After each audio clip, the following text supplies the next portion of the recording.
I would like to invite Alok sir on the stage to give his words on NSD and quickly take us through the whole journey which we have been traveling together. Good morning, ladies and gentlemen. It's not on. The IT security professionals here. Raj has already spoken a lot about a lot of initiatives taken by the government and also the kind of the community initiatives which are being taken when it comes to creating a cybersecurity magazines, to the collector's edition, which I suppose he forgot to mention, the collector's edition of this particular magazine. And then a lot of initiatives from other community members like Kokon, Manu is not here. He's coming tomorrow. So the Indian version of Backtrack on one side of it. Then you have the club initiatives. Then I have one, the biggest cyber taxpayer of the country sitting right in front of me, Vivek Ramachandran.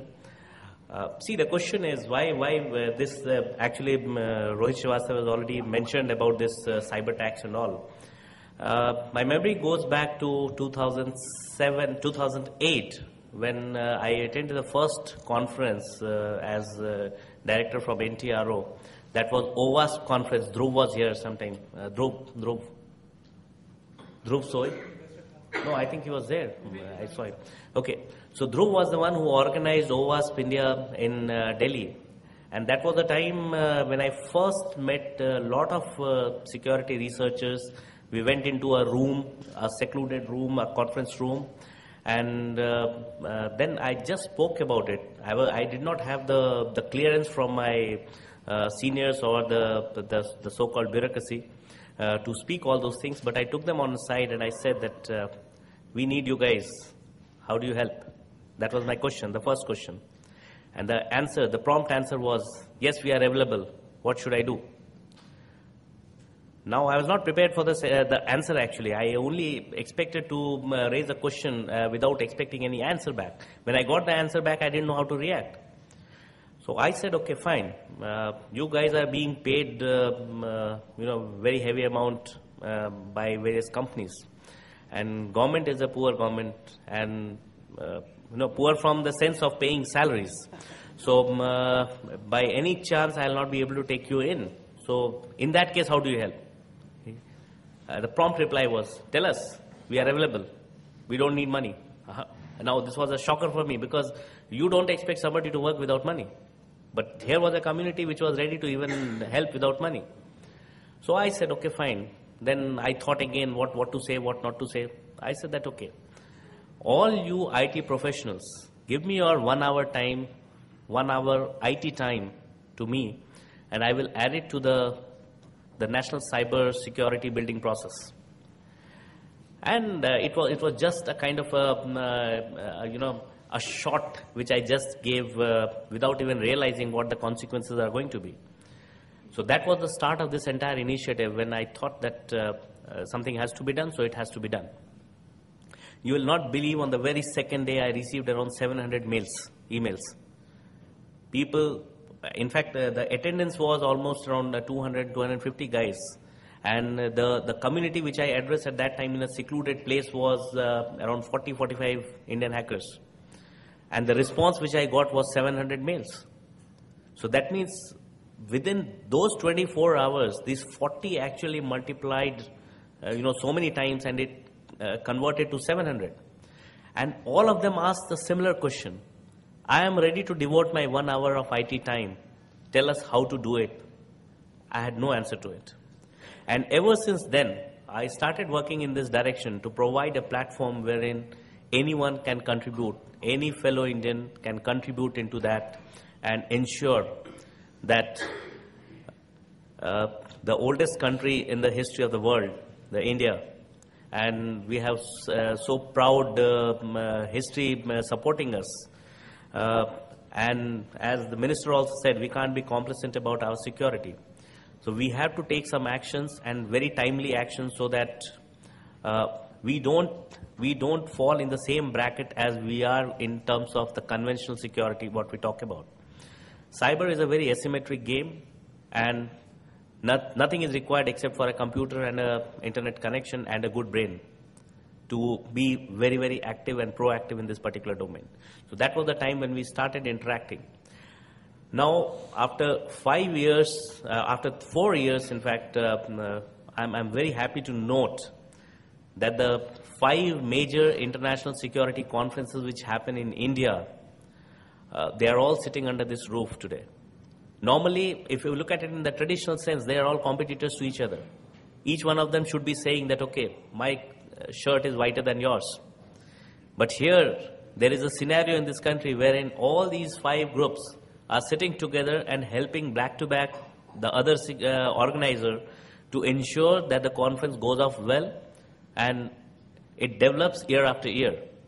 So that is something very interesting. It doesn't happen anywhere in the world.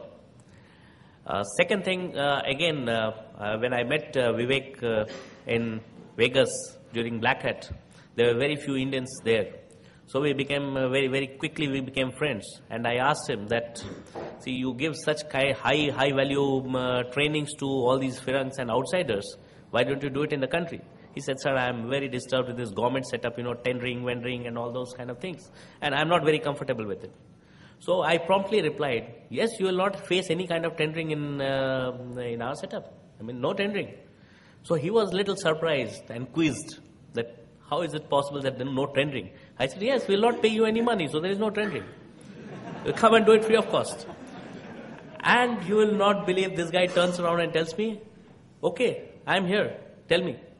And he planned his visit. He himself gave me a call and planned a visit and said that I am coming to Delhi from Bombay and I will train your guys. Tell me.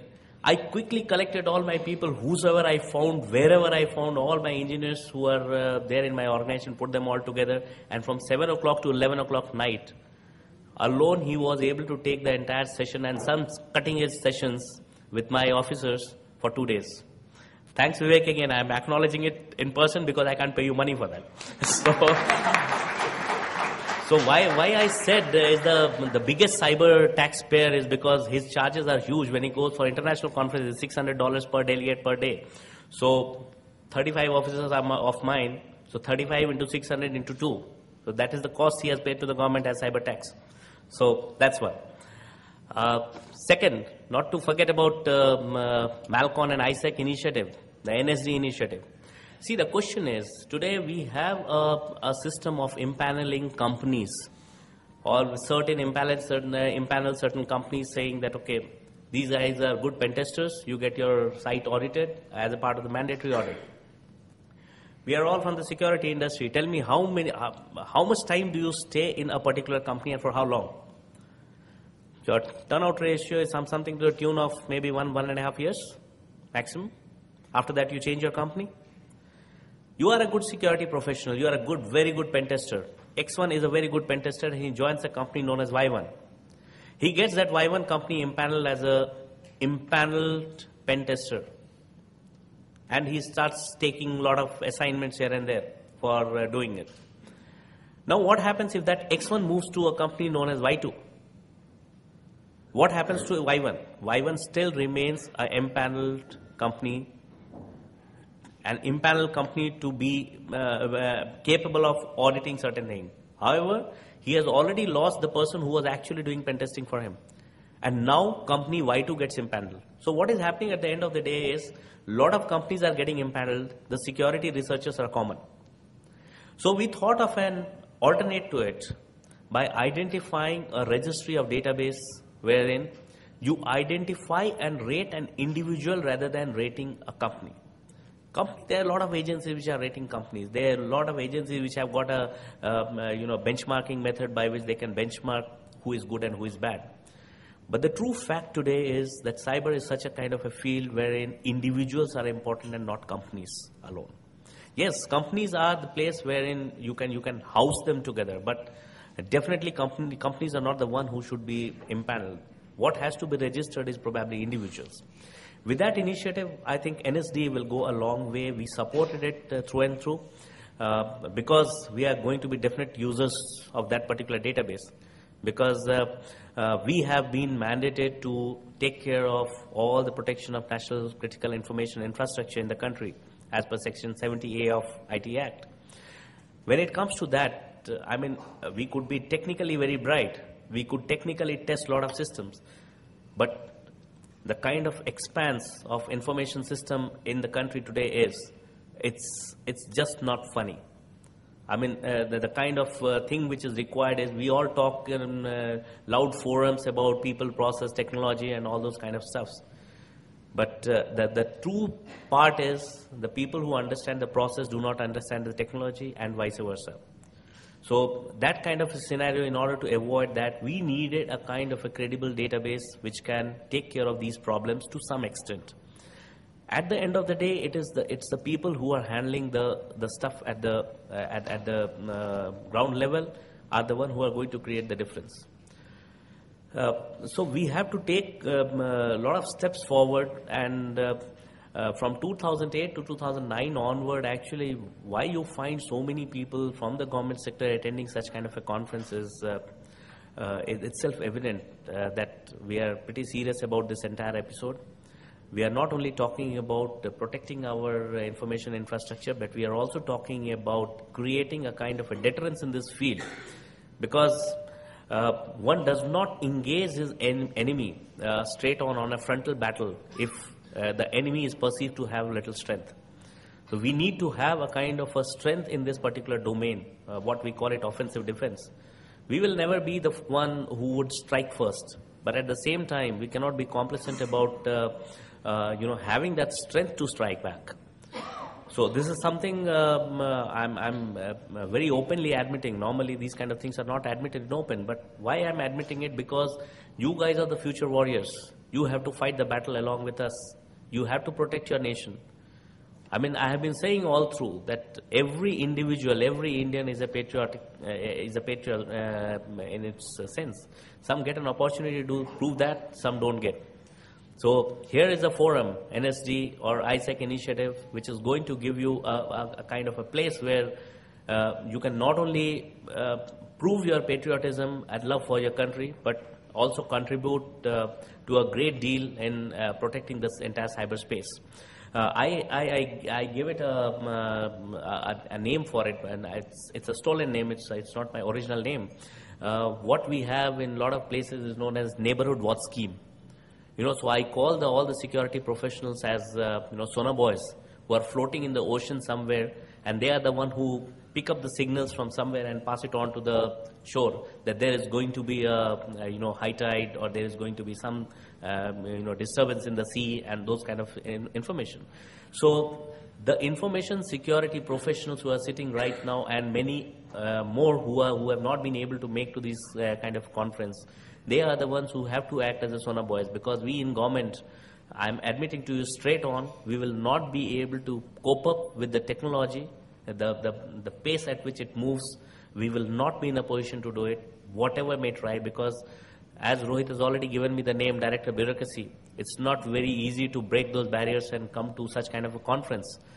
I know after every conferences, when I go back, I have to reply to 20 questions, because this media reports that and that media reports that, and I have to always justify that why I have to be visible and not sit in a air conditioned room in my office and sit and just relax. So I have to justify at every position that why, if I am supporting NSD, which is such a noble initiative, I have to justify to my entire bureaucracy up the chain, who authorized you to support this? The question is, somebody raised in one issue in COCON conference in Kochi last year, that everything, he was slightly negative on the fact that, any initiative which is taken by the government leads to some kind of a scam after some years. Somebody raised this question. Yes and no both. Scam will happen only if there is money. And if there is no money, any initiative which has only man hours dedicated to it, definitely scams cannot exist there. So all these initiatives are all manpower intensive initiatives and has got nothing to do with money. So I'm sure Rohit will also add on why he's going on to such kind of losses is because nobody supports or nobody gives them money to support such conferences. Yes, he gets quite a good deal from the sponsors of the events, but we definitely are not the sponsors of the event. We only come and speak something, some loudmouth talking, and probably give some food for thought for the next conference. That's it. I mean, beyond that, we don't contribute anyway.